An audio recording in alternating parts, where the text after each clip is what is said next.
Inatras ng Office of the Ombudsman ang mga reklamo laban kay Executive Secretary Ralph Recto at ilang individual hinggil sa paglilipat ng reserbang pondo ng PhilHealth sa National Treasury. Sa Consolidated Resolution noong June 2, idineklara ng Ombudsman na walang malakas sa katibayan para formal na kasuhan ang mga opisyales ng technical malversation, plunder, maging mga paglabag sa Anti-Graft and Corruption Practices Act. Idinetalye sa resolusyon na tapat si Recto sa kanyang naging mga hakbangit at nagkataon lamang umano ang mga ito dahil sumunod siya sa isang legislative mandate.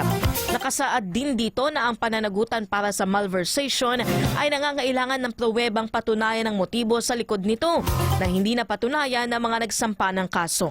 Inabswelto rin si Recto sa mga kasong plunder kaugnay ng umano'y 60 billion pesos na ginamit niya para sa pansariling yaman, maging ang grave misconduct o malubhang paglabag sa tungkulin dahil sa kasalukulang o kakulangan pa rin ng ebidensya.